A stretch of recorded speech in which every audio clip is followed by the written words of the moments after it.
Oh, so we're good. All right. Yeah, I don't see it. Yeah, it's all good. Thank you. Good evening, ladies and gentlemen. Welcome to the 10 March 2026 Zoning Board of Appeals meeting. My name is Giovanni Scaringi, and I serve as the chair of the City of Binghamton Zoning Board of Appeals. For those of you who have never attended one of our meetings, I will quickly explain how the meeting is conducted. First, we ask the applicant to come to the microphone, which is right here before you, and discuss the proposed project. The floor is then turned over to anyone who would like to speak about the project. Once everyone has had an opportunity to speak, the public hearing is officially closed and no new testimony can be taken. After all the public hearings have been held, the board will deliberate and make a decision on each case respectively. The public is welcome to stay through the deliberations, but again, no public input is permitted outside of the bounds we've already discussed. For those applicants who wish not to stay through the deliberations, please feel free to contact Mr. Martinez, the Assistant Director of Planning for the City of Binghamton, if you wish to know the board's decision. The Zoning Board of Appeals is a 5-member board. Tonight we have 3 members present, which constitutes a quorum. First order of business is roll call. Mr. Mato. Thank you, sir. Mr. Vice Chair. Present as well, and I am present. At this time, the chair will entertain a motion to approve the minutes from the last meeting. Do I have a motion? Motion by council. I'm thinking of old school days. I almost said councilman there. Commissioner Mazzo. Do I have a second? Second. The second by Mr. Vice Chairman. All those in favor signify by saying aye. Aye. All those opposed say nay. And the minutes are passed. Thank you so much. We will move forward this time to public hearings and final deliberations respectively. At this time, we will address project addressing case number ZBA 2025-148 with an applicant of Mr. Brian Doak. Use variance for construction of a vehicle fuel station for electric vehicles where it is not permitted in the R2 residential 1 and 2 unit dwelling district. If Mr. Doak or the respective party is here, please feel free to join us in the front at this time.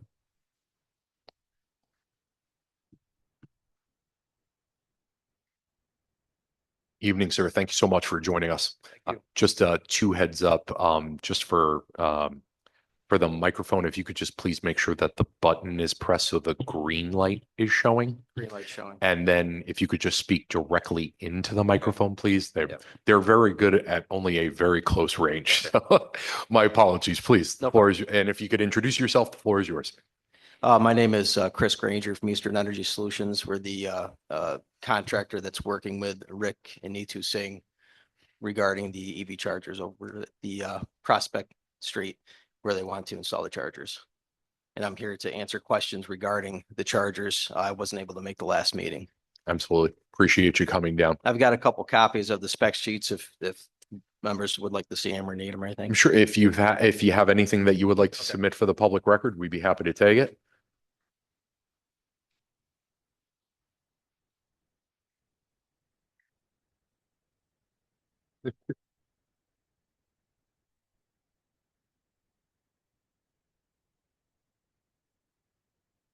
Thank you. Thanks. Thank you so much. Appreciate you. Thank you. Were there any general broad points, Mr. Granger, you wanted to make before we kind of went into any sort of Q&A that the members might have? Not really. I mean, no, I guess I'm just here for questions pretty much, Okay. I'll shoot it to the floor first. If any of the ZBA members have any follow-up questions that they'd like to ask. No, I asked them last time. I'm good. Okay, Mr. Mato, thank you. Anything for you, Mr. Vice Chair? Not at this moment. No, I appreciate it. Maybe I'll start if that's okay. Sure. So I believe the schematic here is proposing for 2 stalls that have 2 stalls each, correct? That's correct. Yep. Can you talk a little bit about what So because many people may not drive EVs or hybrids or plug-in hybrids at least, Mhm. could you maybe just offer some context into the record about, I'm pretty sure I know the answer to this. It doesn't look like a level 1 charger, but maybe you could talk about what type of charger it is, the type of output, what is the type of potential traffic and impact that you could potentially see from your standpoint, Okay. given this Yeah. dynamic. The chargers are direct current fast chargers, which is a level 3. Level 3. So the fast chargers, the typical ones you'll see at gas stations. Yep. Each charger is 180 kW, and with 2 ports each, that can be split 50-50 to 90 kW each if a car pulls up. And that's what, charge it'll take. Depending on the car and, what level it's at, the battery's at, it'll take a certain fast charge. Okay. As far as traffic is concerned, I mean, cars will be there for, I would say, a minimum of 15 minutes, so as far as EV use, right now, across the state or, there's kind of stations close by, but I don't see any real issues as far as traffic is concerned, people being like most people charge at home, so it's not like there'll be a line of people waiting, with those 4 available spots. Can I ask what network the charger's in relation to? Like, is it, I know, for example, I can tell by looking, they're not Tesla superchargers. Right, yeah, but, these chargers are Zorova chargers. There's many different manufacturers for the fast chargers. The network where you will either use or propose one called Switch or Red E. There's also many network service providers, but those are 2 of them that we use that are very reliable and easy to work with. Okay. Mr. Vice Chairman, please. I am curious about if there's a hard limit on how long someone can leave their car, like charging there. Is there a mechanism, or are we just kind of Yeah, courtesy removing? through the network or the software, the provider, the owners will kind of set that, if somebody, gets fully charged, they can charge, solicitation fees, things like that. If somebody's waiting to charge and their car's already charged, typically with fast chargers, you won't have that, people are going to want to get in and out as fast as they can. So mostly they'll sit in their car, maybe go in the store, quick grab something to eat. But typically I don't see it as being an issue unless it was a level 2 charger. You have those kinds of issues because they take longer to charge, but with fast chargers, that's not an issue. Understood. I don't know if you can, anything else, Mr. Vice Chair? My No. apologies. No. Thank you. I don't know the extent to which you might know this, but coming off of that really good question, right? So I know if I pull up to a supercharger, so I drive an EV, if I pull up and I plug it into a supercharger, I'll get push notifications on my phone saying, hey, you have 5 minutes, your charging is completed, or you're going to incur charges, additional charges beyond what it would cost to charge your car. Right.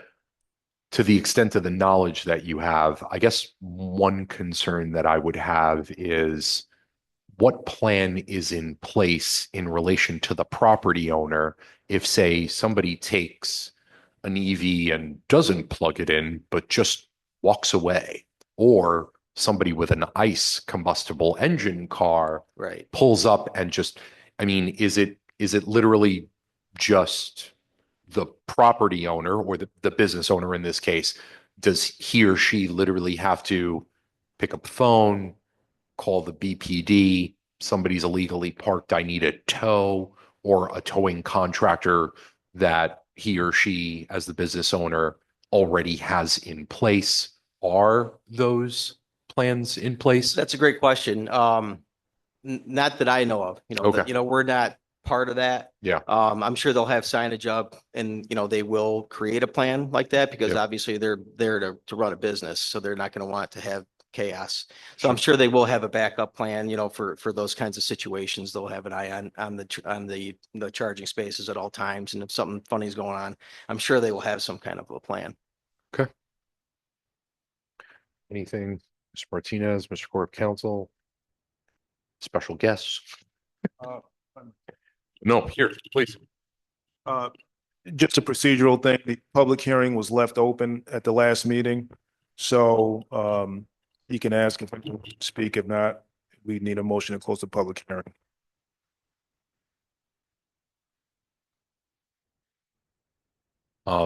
Anything else from either of our members? At this time, I'll invite, is there anyone in the audience that would like to come down and speak I'm sorry, about? if I may, up here, sorry. Yes, please. According to the meeting minutes, it was closed. The public hearing was closed last month. Okay, And so we did take that motion. because, yeah, you wanted to deliberate and make a Final approval decision. potentially, but Yep. the approval never came through, so the meeting was tabled to this month. Thank you for the double check. I appreciate that. Excellent. Anything else from the members? If not, I'm pretty sure on this, we don't need seeker of any kind, correct? Just reading the, action. Yeah.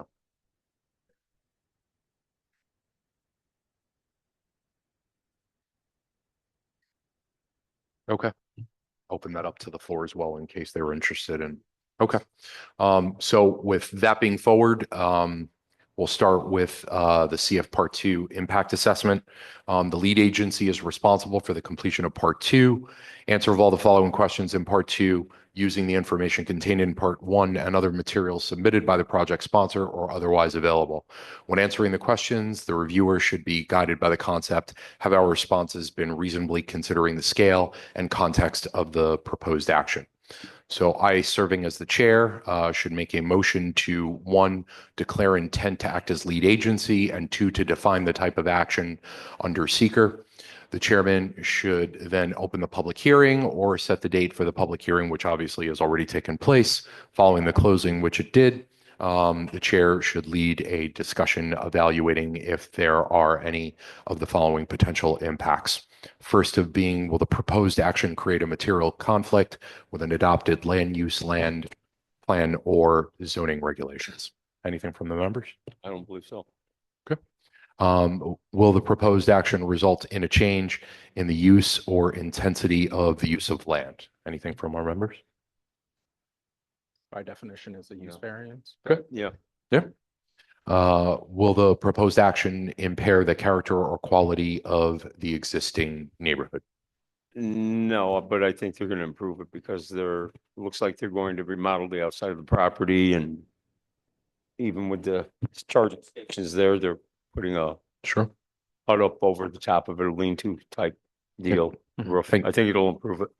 Thank you, Mr. Mazzo. Yeah, and I agree with that. For full transparency, I had some initial concerns about the existing community, really near Tracy Street right there.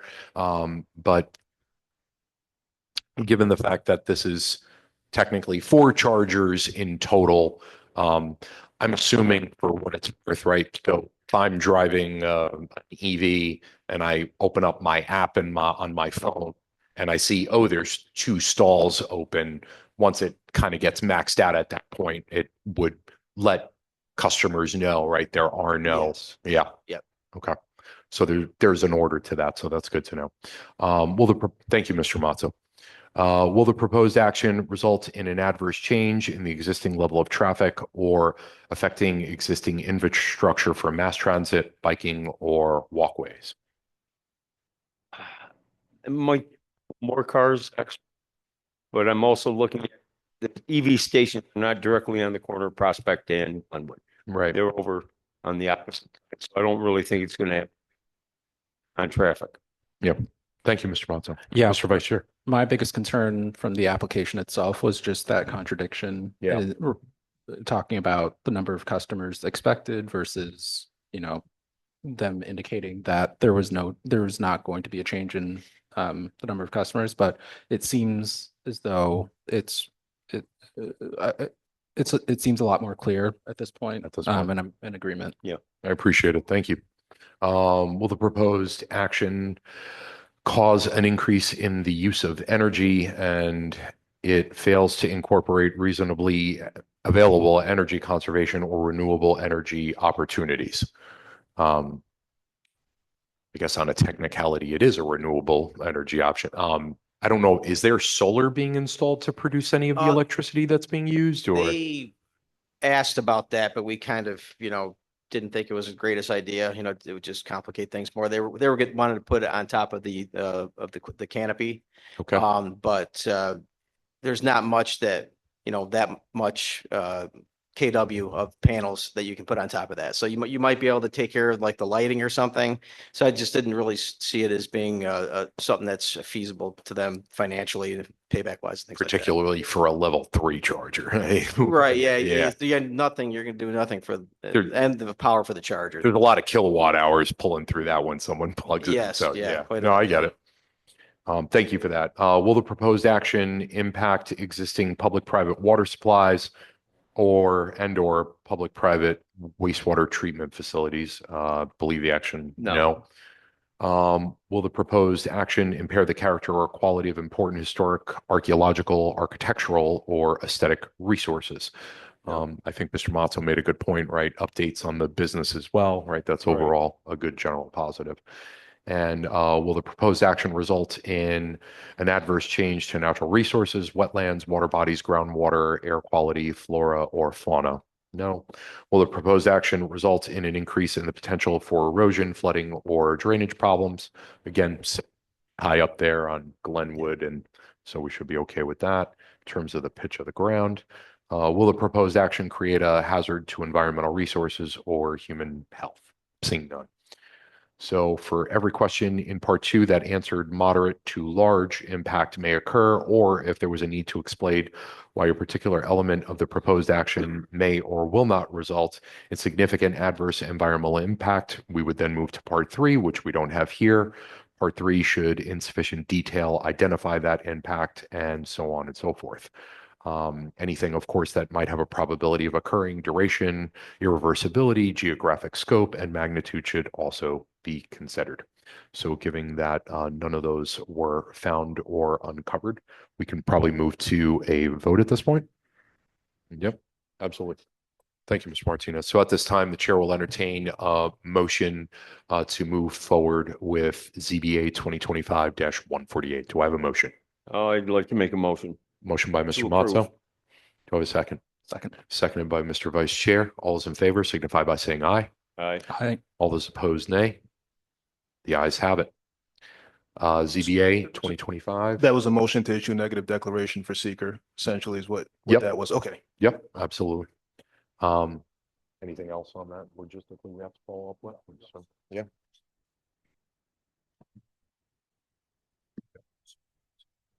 Yeah. Okay. And again, just for the record, that motion again was for seeker purposes. And then lastly, just 4 last bullets, the applicant cannot realize a reasonable return, provided the lack of return is substantial as demonstrated by competent financial evidence. Number 2, that the alleged hardship relating to the property in question is unique and does not apply to a substantial portion of the district or neighborhood. 3, the requested use variance, if granted, will not alter the essential character of the neighborhood. And number 4, the hardship is not self-created. So seeing those and laying those out, chair will entertain a motion to actually approve not just the seeker, but ZBA 2025-148. I'd like to make a motion to approve 335 Prospect Street for use variance for the construction of a vehicle fuel station for electric vehicles where it is not permitted in the R2 residential 1 and 2 unit dwelling districts. Thank you, Mr. Mazzo. Do I have a second? Second.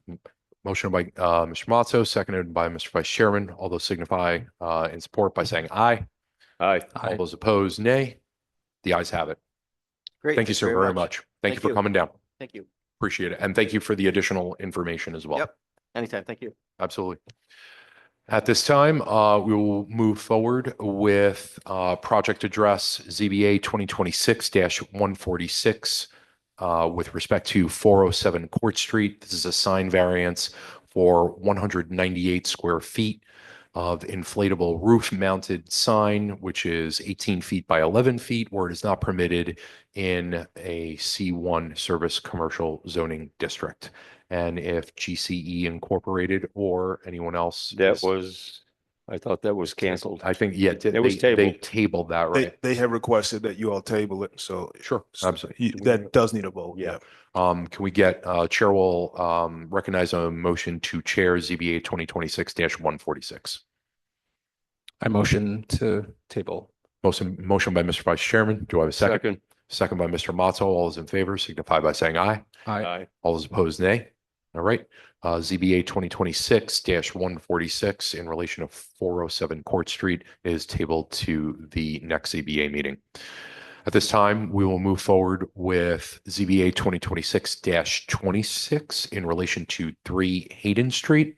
This is a requested review of the appeal of zoning officer determination that a group of 3 unrelated individuals do not meet the criteria for a family or the functional and factual equivalent of a family in the R2 residential 1 and 2 unit dwelling districts.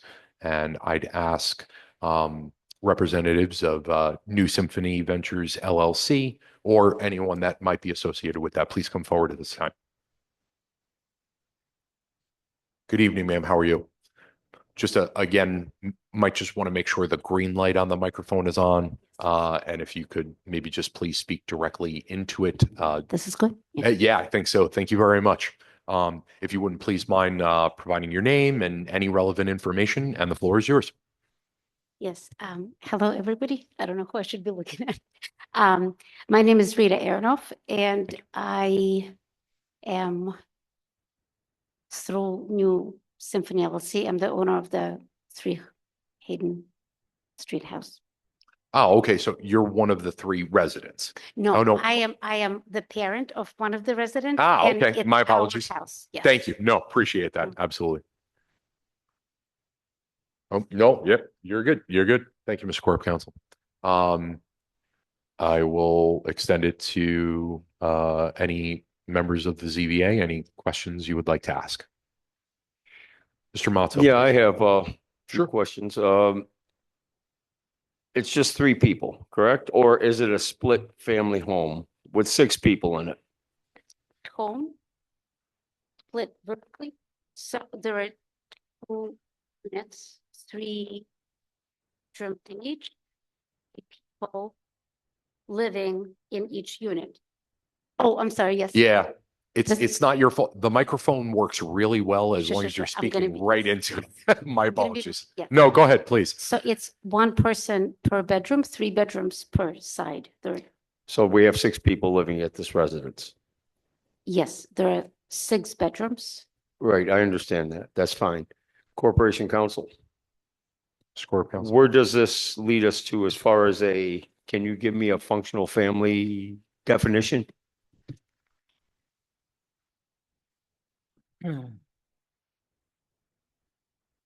I'm sorry, I just wanted to confirm that there are 2 units. So yes, it's 6. per That's why I house, was but asking, two- yes.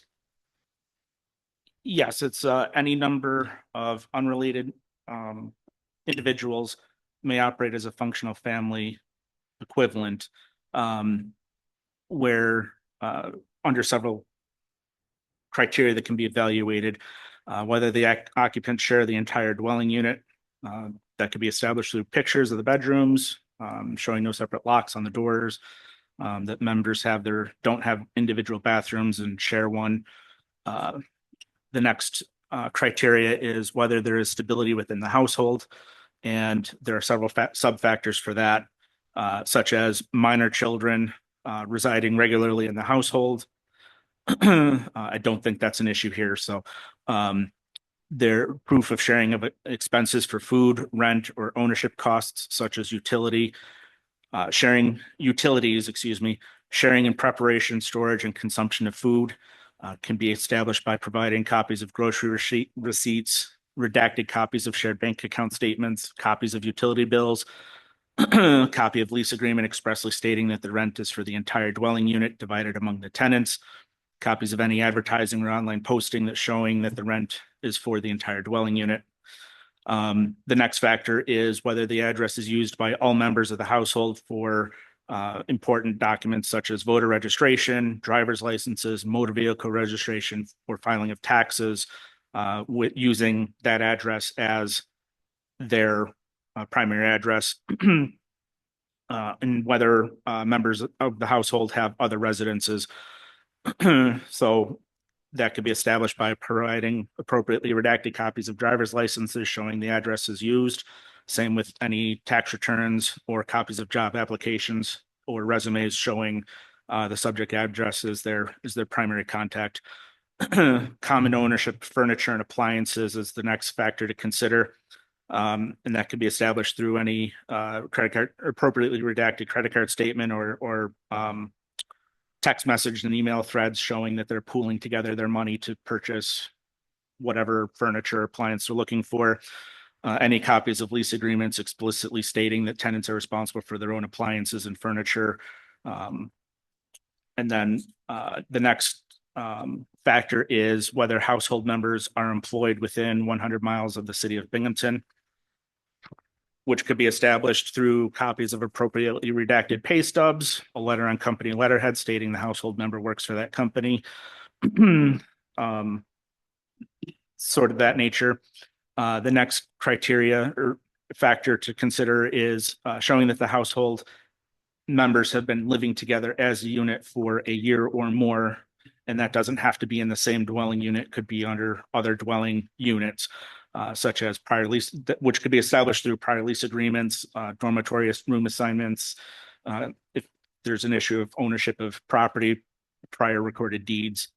And then the last factor to consider is sort of a catch-all of any other factor reasonably related to whether the group of persons is the functional equivalent of a family. This could be some of the catch-all issues that could come up would be joint ownership of vehicles, whether the dwelling unit is advertised by room or a whole dwelling unit, whether there's a housing court matter pending, and whether a court of competent jurisdiction has already made a finding, whether the household members list each other as emergency contacts, those types of things. If they go to their hometowns during the summer break versus staying there full time. If they have summer jobs that are not in the Binghamton area, those would be factors to consider. And you need to consider them as a whole. So if they meet one, it doesn't satisfy the whole criteria. Okay,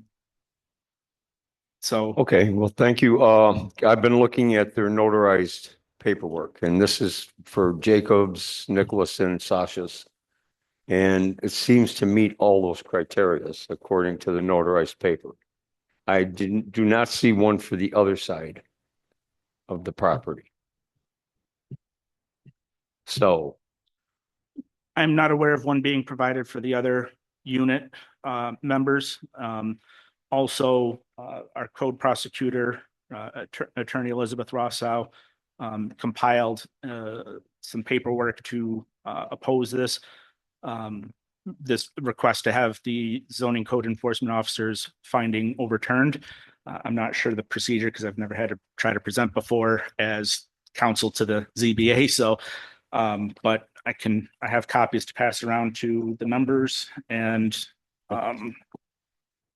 we can also give a copy. Greg, could you pass this over to Mrs. Arnoff?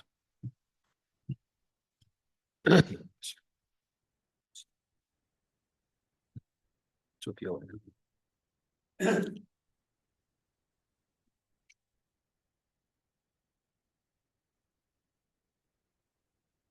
Thank you, Mr. Court Counsel.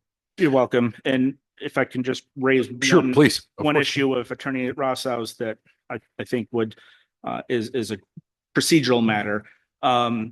We couldn't find any justification to raise this before the Zoning Board of Appeals, except under the presumption subsections of 410-5E, which addresses that anyone wishing to rebut the presumption may present evidence before the ZBA as it relates to the presumptions in subsection C and D, right, both of which have a minimum number of 4 unrelated students. And I think it's undisputed that there are only 3. So Attorney Rossow's position is that this is not the proper forum because they don't have that legal authority to bring it before this board. Okay.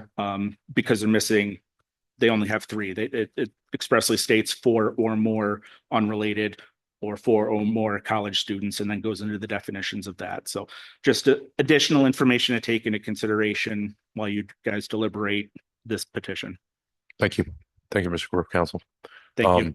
And again, I think it's also worth noting again for the record as we read in, right? So this is actually an appeal request of the zoning officer's determination of the city of Binghamton that the group of 3 unrelated individuals does not meet that criteria.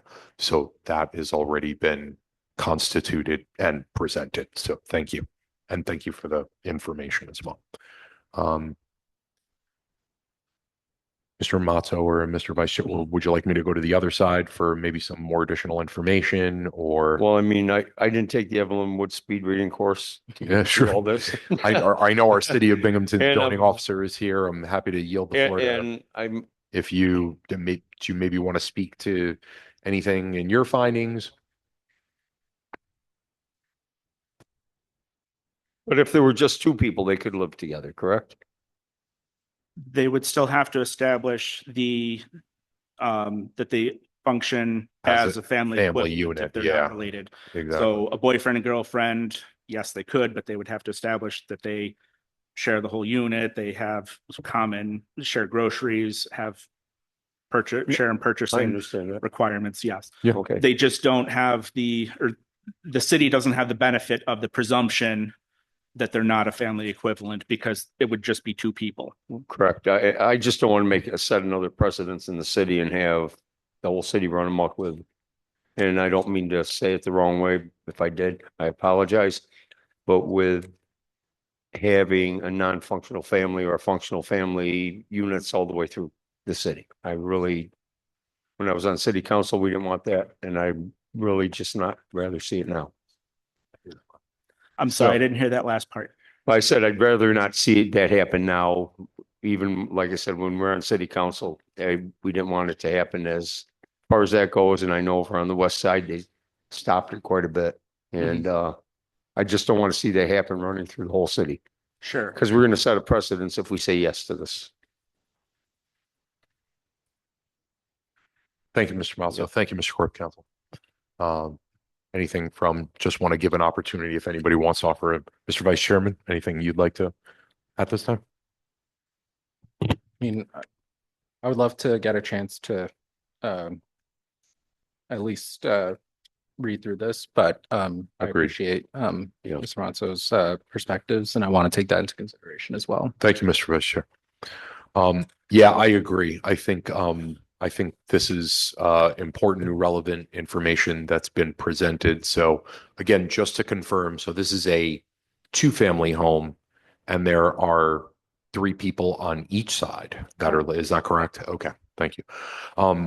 And again, just for the record, if memory serves me correctly, this might have actually been, so this was near the end of my council term in 2023, but I'm fairly certain this number of students living in this address is outside of the defined geographic district that the city has kind of geographically placed as a place where students can live, coming from, say, off of Front Street and as you're moving on the west side going toward Johnson City, because the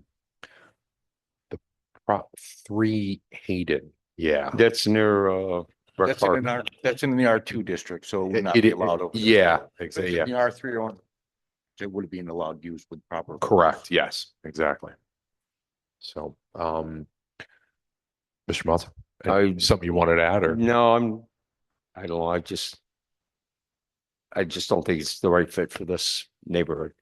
Okay. Do we want to come to draw a conclusion, or do we want to take a time to read this and table? I'll go with the majority consensus, obviously, of the board. I would just Oh, Mr. point out, Martinez, please.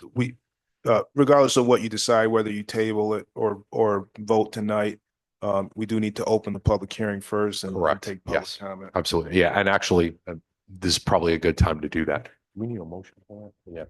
Yeah. Chair will entertain a motion to begin the public hearing. I'll second that. Second. Second. Is that motion? All those in favor signify by saying aye. Aye. All those opposed, nay. Okay, and that passes. Motion for the public hearing was opened by Mr. Mato and second by the vice chair. If there is anyone here who would like to speak please, of course, please approach at this time. We're happy to have it. Yeah. Okay, because I did not know at which point I will be allowed to tell kind of my side of the story. Okay. Yeah, absolutely. If you don't mind, maybe just yielding the chair so our residents can maybe come down. But yes, absolutely, you will be. No, you're okay. You'll absolutely be given an opportunity to follow up and present any information you would like to. So thank you. Please, of course. Thank you so much. Please, thank you very much. Thank you very much, sir. I appreciate that.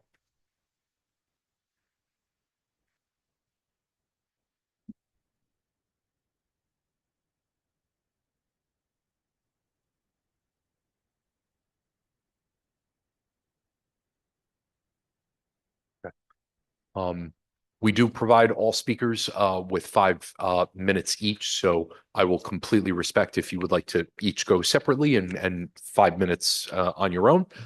You absolutely have that right. So please, the floor is yours, ma'am. Okay, thank you. My name is Brenda Truex. I reside at 5.5 Hayden Street, directly beside the property in question. I understand that it's being considered for a consortium for SUNY students.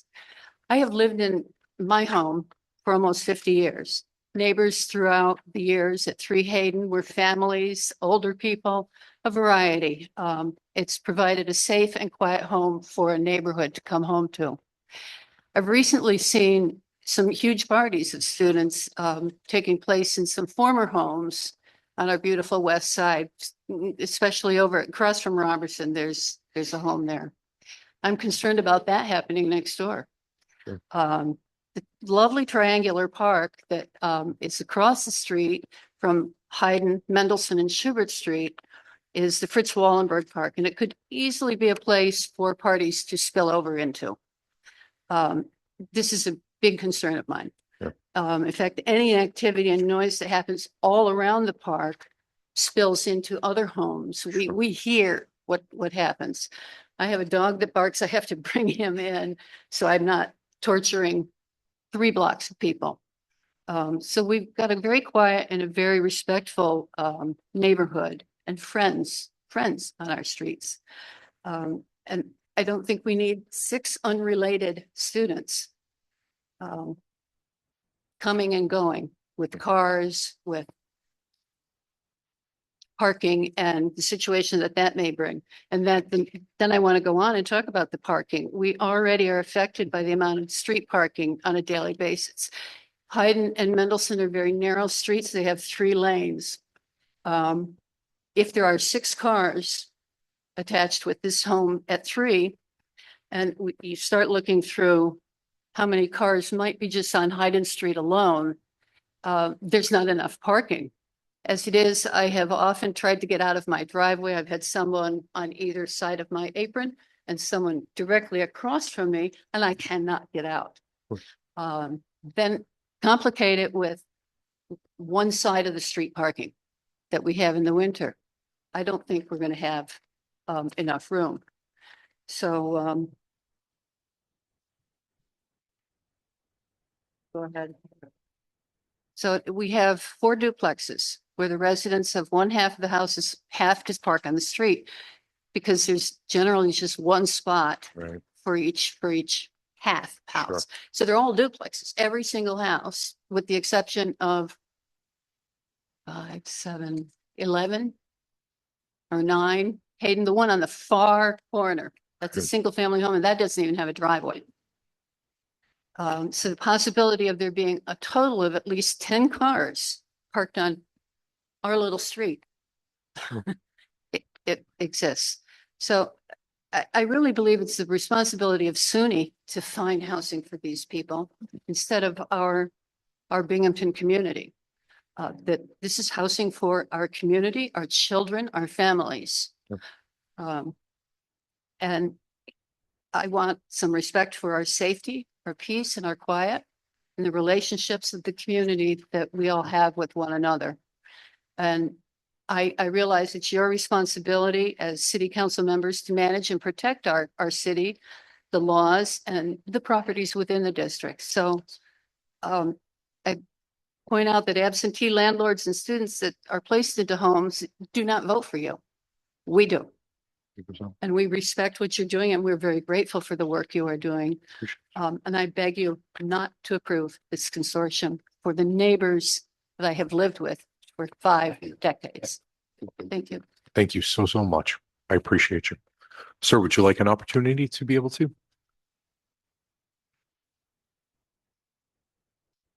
My name is Theodore Lawby. I'm a licensed professional engineer in New York State. I'd just like to explain the second page you have, the map of Hayden Street and how I outlined the parking on there.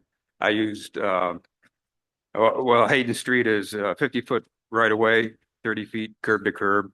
If you got 8 by 20 parking spaces on each side, that leaves a 14-foot driving lane, which is 1 car lane. And so if 1 car is coming towards you and people are parked on both sides, one car has to either back up or pull to the side. Yep. And that's the problem there. So there's 11 spaces available on each side. On the park side, there's 11 spaces contiguous on the odd side of the street where the homes are. I've left space for the driveway aprons. Thank you for sharing. I appreciate you. You still have time if you would like to continue, but Yeah, I'm fine. no, that's okay. I just Unless want to there's any always be questions. transparent. You still have some time left if you'd like. Do you have any questions? No, I- great job on the map. Yeah, I can see where you're coming from. So when a residential street has parking on both sides, like the first thing I think of is first responders, fire, police, not just even in general, just the flow of regular traffic that right? And the constraint that can cause.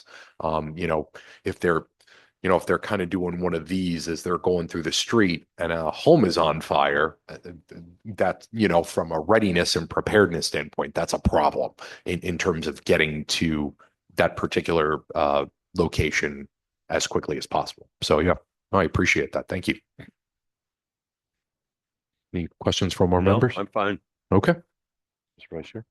I am curious if we have any records of like noise complaints or anything from this property. Like Vice Chair asked, does the city have a record of filed complaints or anything on the property or anything of that nature? I can take a look if, I just need 2 minutes. Sure. Thank you, Mr. Martinez. Good question. Thank you. Anything else? Okay. That being said, thank you, sir, very much. Thank you. I appreciate you both taking the time to come down. I received 2 different complaints at 2 different times Okay. about the fact that there were students living there or unrelated individuals living there. Got it. One was about 1.5 years ago. We dealt with the issue at that time. And Yep. then now one was more recently that prompted the start of the second case. Okay.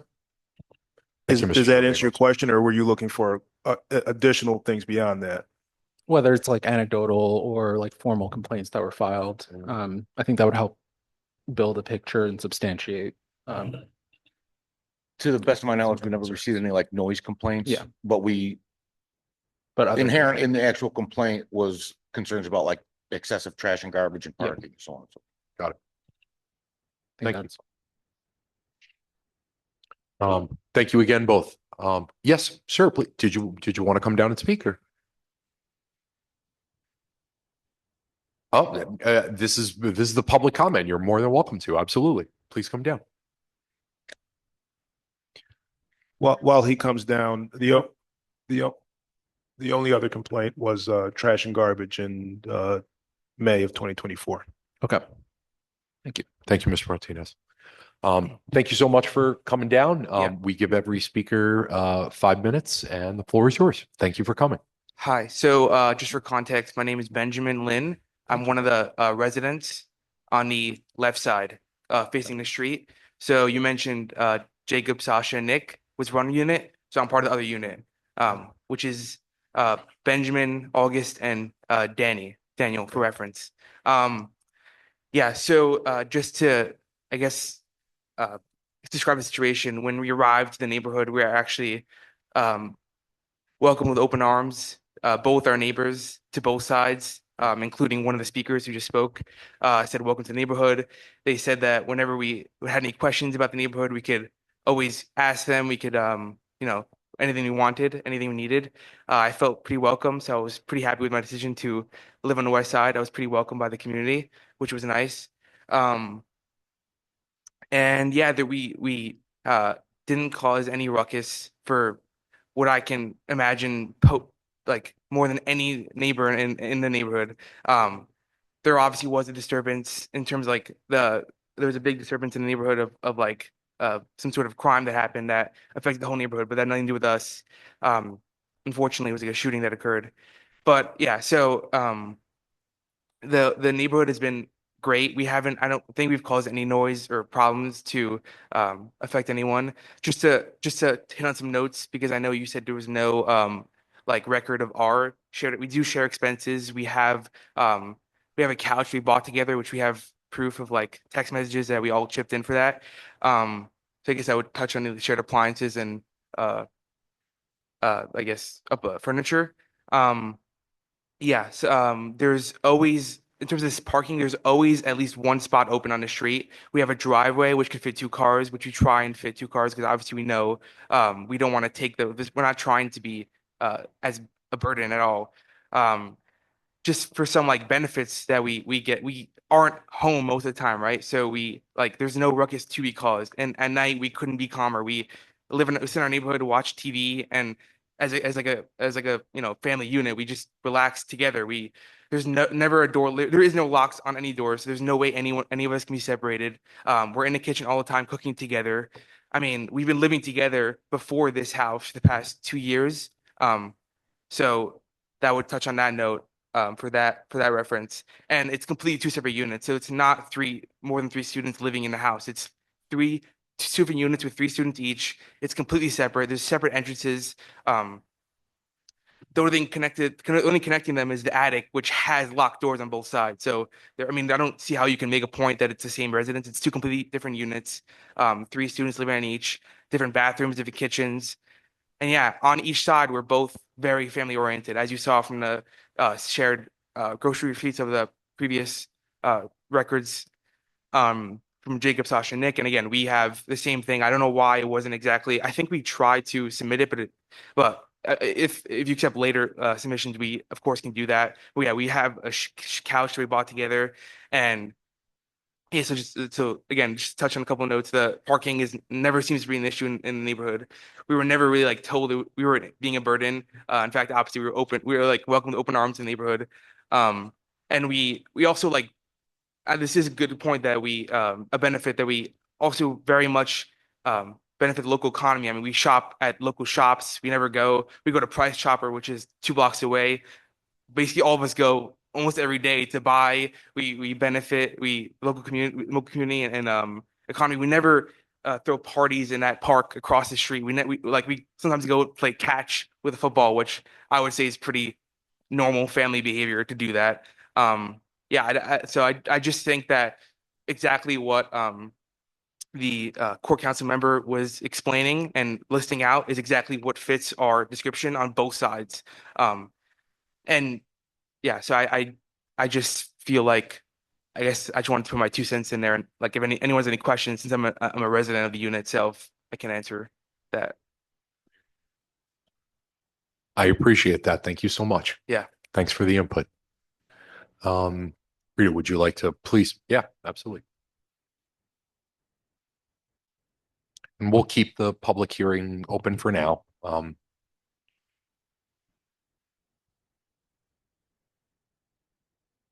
And was there anything, Rita, that you wanted to just generally offer? I know you had mentioned there might have been a few things you want to submit in the record. Yes, some of the pictures were submitted. I have some additional. I have a few additional pictures. I guess I wanted to kind of paint the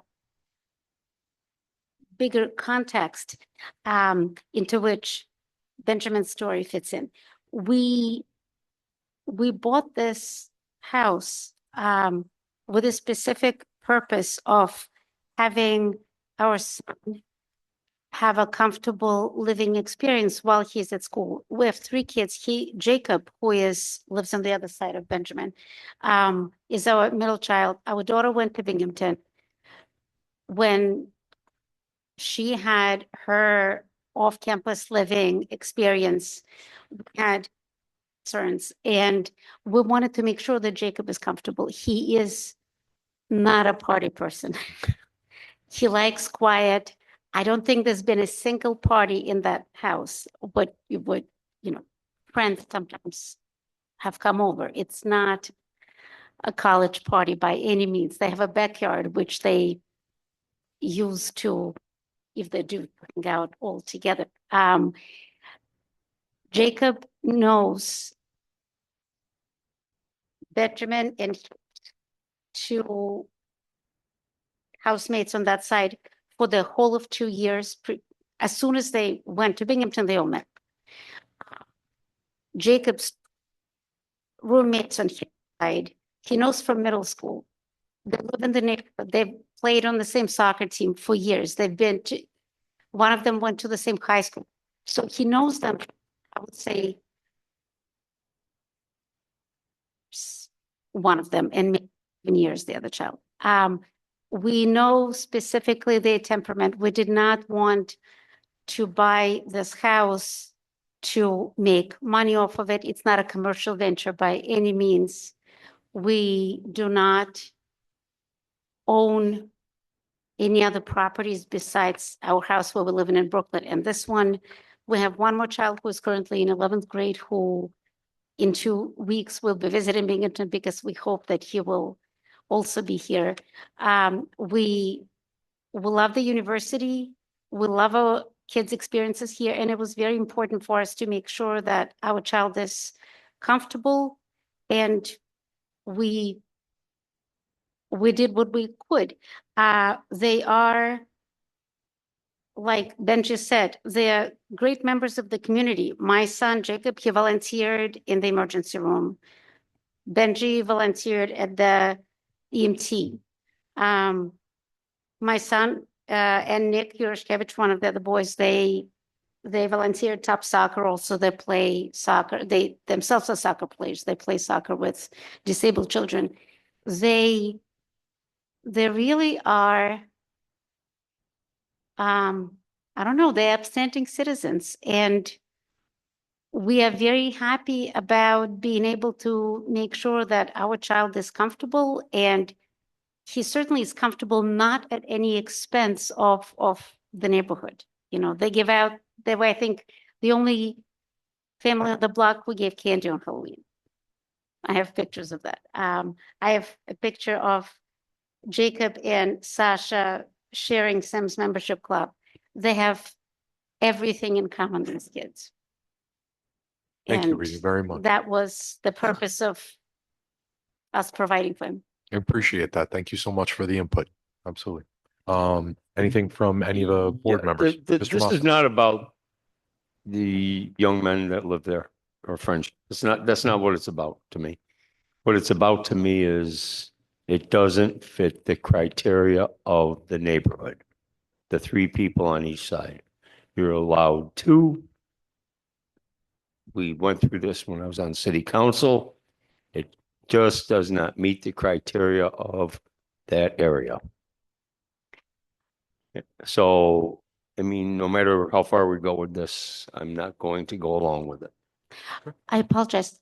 Is Please. there something else that I could say? Yeah, Look, absolutely. Please, of course. Okay, in response to what the gentleman said, when researching whether how for the purpose that we're looking for, due diligence, what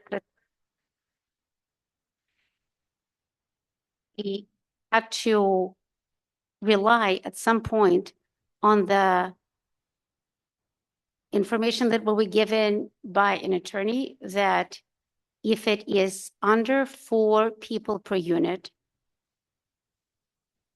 3 or less, 1 person per room, and if the definition of a family-like unit is met, this fits. We would never ever consider buying a house if we were in any doubt, because we were not interested in in any complications. So we were fully under the impression that we're not breaking any zoning rules whatsoever. And Thank you for that, Yeah. Rita. Just to confirm on the record, Mr. Corp Counsel, I don't know, am I mistaken, but just to kind of come off something Mr. Mazzo had brought up, because I remember that during my time on council as well. Isn't the rule 3 or more, not 4 or less, as it relates to? My reading of it is, of the statute was 4 or more. 4 or more. Okay. Am I wrong? I can jump in. Correct. Yeah, exactly. Yeah. So 4 or more has no recourse. 3 does. Okay. Yeah, absolutely. Go ahead, Mr. Martinez. But the definition of family says it starts with any number of individuals. Right. If you go further down, it said there's a presumption that 4 or more university or college students are presumed not to be a family. Yeah. But that doesn't mean that 3 or less unrelated college students are a family. It's just that when you have 4 or more unrelated college students, they're considered sort of by default to not be a family. Exactly. And so, again, it says any number of individuals. So any group living in the R1 or R2 districts has to meet this definition of a family, and 3 people is a group. 3. Yep. Absolutely. Thank you, Mr. Martinez. Thank you, Mr. Corp Counsel. Mr. Vice Chair, if you had anything, my apologies. No. Just to follow up, I just wanted to understand something you said, and correct me if I'm wrong. You said that you purchased the house without the intent of using it as sort of an investment property. Am I understanding that correctly? Okay. Just, I used a little bit of this time to kind of multitask and read the what was prepared by Corp Counsel, which it says that you had advertised the property and listed it on Facebook and other, I guess, rental websites. And I did have a quick question for Corp Counsel. Just wanting to, I guess, put these pieces together. In terms of functional family, what we've heard is that there is, I guess, like evidence to show that there's like a shared, like shared resources and shared, utility bill or something. I can't exactly remember exactly what it was, but I wanted to just confirm that was all that evidence collected as part of this, as part of this investigation. Was all that already submitted, or are we possibly referring to evidence that hasn't really been factored in? As far as Corp Counsel is aware, and from Attorney Rossau's investigation into it, there was no further submission. I know Mr. Lynn stated that there were brochure receipts submitted, but we're not in possession of them. I don't know if there was a screw up with the submission and it not registering, but we don't have any documentation other than the pictures and the affidavits that were submitted. we are happy to provide. Going on conclusory statements and their affidavits that they do this under penalty of perjury. Yep. Go ahead, Rita, please. I apologize. No, you're okay. Interrupt. We are happy to, I don't know if there is an option, if needed, for the future meeting where we could provide further evidence. We have it. I don't know what happened in the process. We had the receipts. If you don't have them in your position, I'm not sure. I do have copies of a single lease per unit. We have copies of, We do, is submitted on Basecamp, the two lease agreements for each unit as costs of everything, and I have a notarized statement from one of the units Right. that's on Basecamp, so Right. I, Notarized statements and. Yeah, have those and then three the documents. staff report has all the pictures that I was given. So everything that's in the submission is what was provided. Yeah, that's correct. Thank you. And then Mr. Vice just Chair. a quick follow-up ahead. question. The case being made here is that the evidence that was submitted is insufficient to qualify the ZBA to render a decision. Am I understanding that correctly, or? It's twofold. Attorney Rossow's position is that because the presumption of the four or more doesn't apply here, the process to come to you guys to appeal the decision is not available. However, I understand that there's a difference of interpretation between what the intent of the law was and how the planning department was originally advised by Corporation Counsel, our predecessors, that it was intended that less than four can come to the zoning board of appeals. More than four, the presumption applies, and they have a much higher bar to overcome. And so that's something that on the legal side we'll have to flush out before the next meeting if the board decides to table it till the next meeting. And then if the ZBA was not to render a decision, what would the next body be, or what would the appropriate steps be? So you mean if the zoning board of appeals accepts the Attorney Rossow's interpretation, then you would vote that there's no standing, uphold the finding, and allow it to play out in city court under the docket number. It was filed in 2025. People versus Igor Arnov CR-06926-25. And then it would be up to the judge to make that interpretation. Okay. Generally speaking, I'm sorry, as an extension to essentially from the perspective of City Hall, this is the board of last resort. Yes. Does that help? I think that's what, that was a good question, actually. Yeah. Go ahead, Mr. Corporate. And your second part of your question of Attorney Rossow is arguing that if the board does decide that that this is the appropriate venue to challenge the decision, that the submissions are insufficient to overcome Mr. Buell's findings. Do we need to vote on that? Because that sounds like two technical different things. They are two different. They're two different arguments at why Corp Counsel through Attorney Rossow's disagrees with and disputes the application before the board. Right.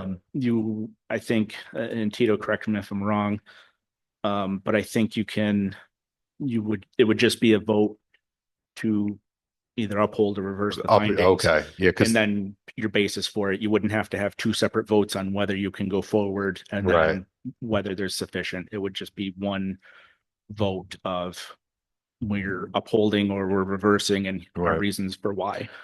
Yeah, because procedurally, if we are not the board of last resort, we should technically not even be having this conversation right now, right? Because that sets a standard for future potential appeals.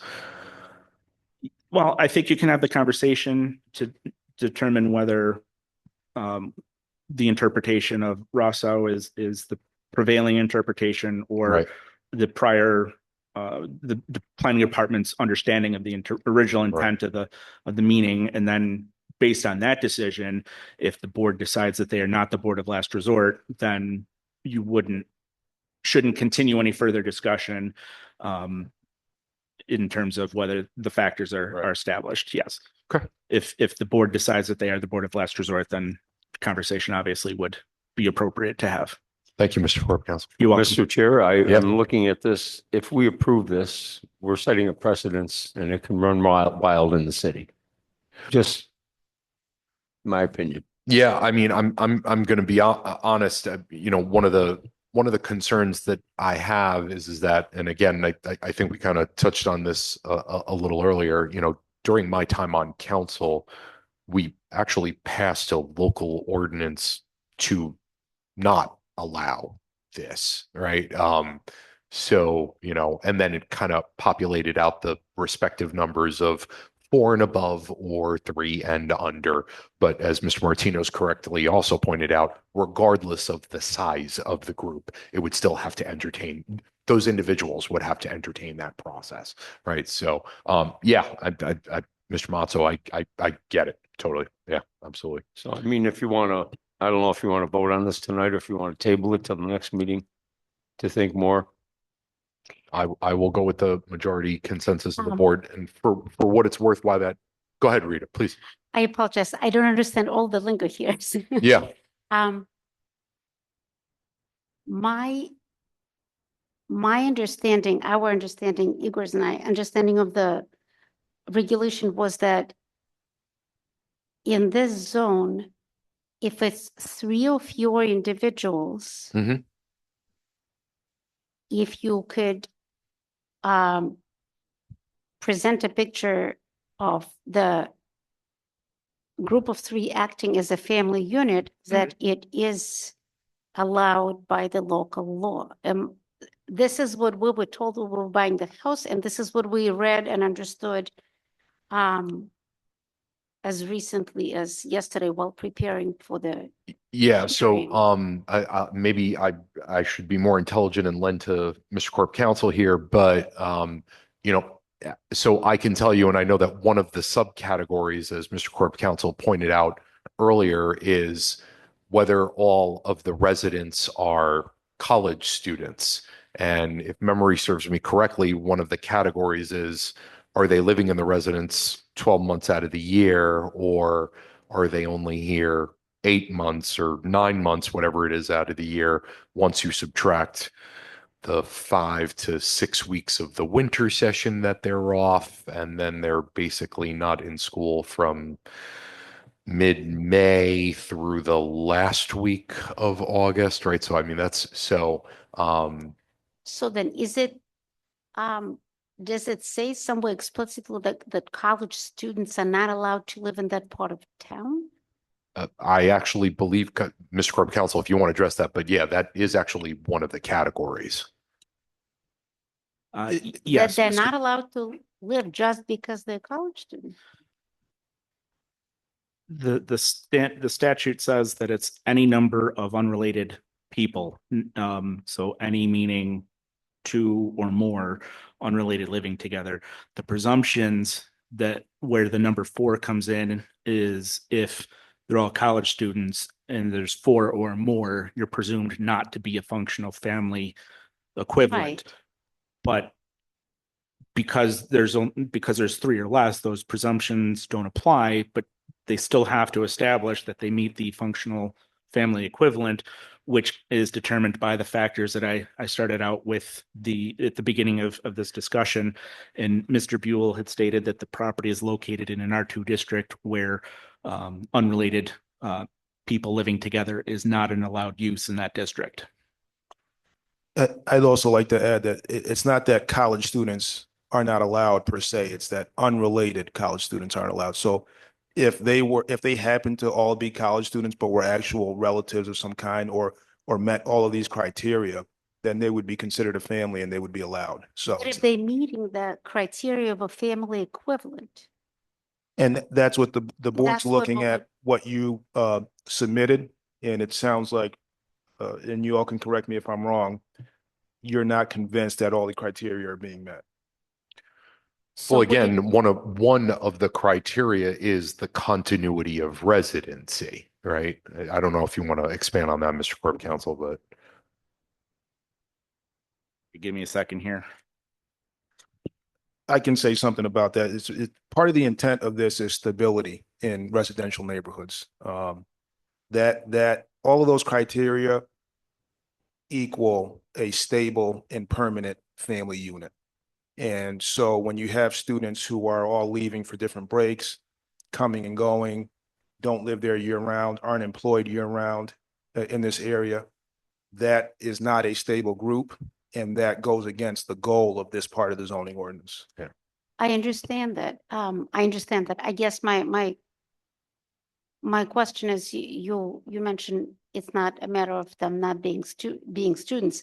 What if they were siblings? If they were siblings, they would constitute a family. Because they're But blood. what if they were students that are siblings and they still go home on breaks? They still leave for the summer. You know what I mean? This is what I'm trying to understand. They would be related. They would be related by blood, so all of that Right. other stuff becomes But a as moot far point. as far as how you would like the neighborhood to look, what the neighbor was saying, So how does it matter? the goal is stability. So the goal is to have family-like units that are there year round. But because blood relatives are a family, there's no way the city can argue against that, if that makes sense. So it's more of a, okay, I understand what I mean. Even though in that scenario, that family isn't here often, that's not the ideal situation, but there's nothing that the city can do about it because they are in fact blood relatives.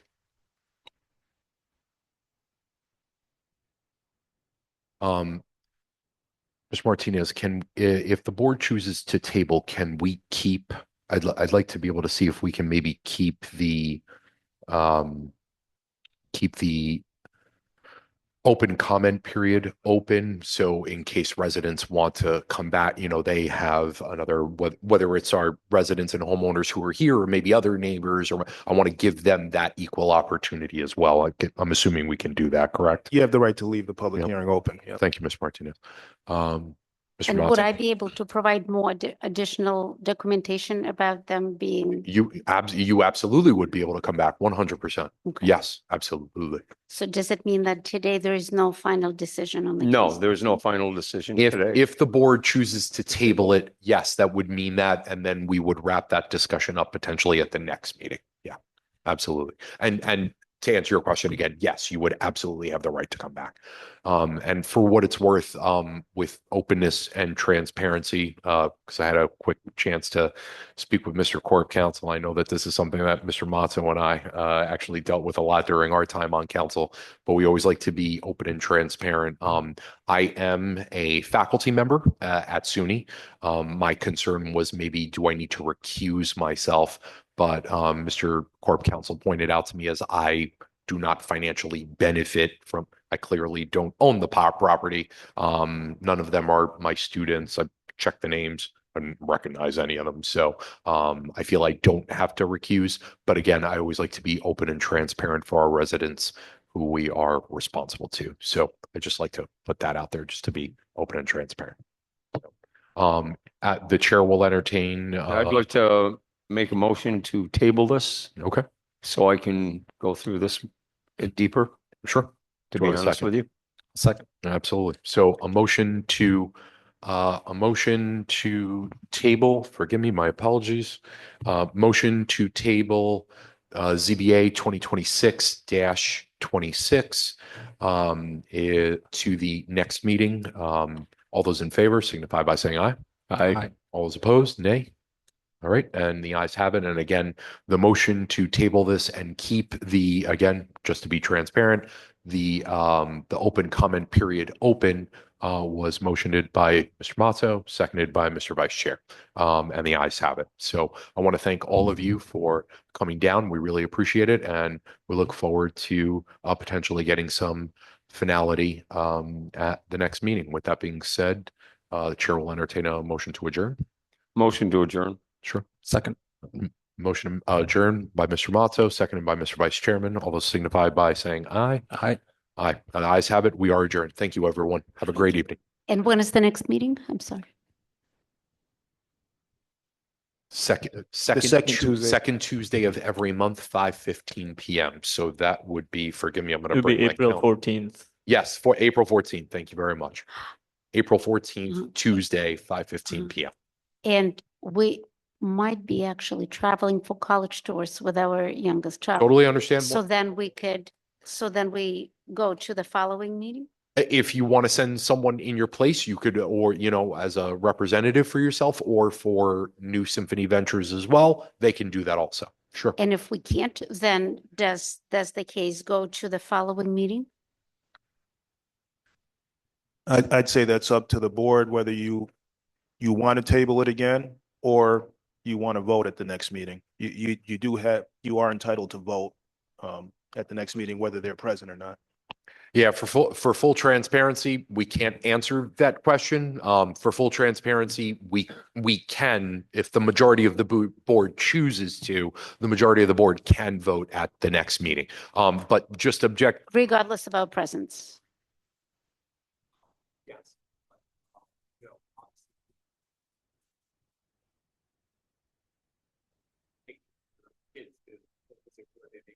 Mm-hmm. Mm-hmm.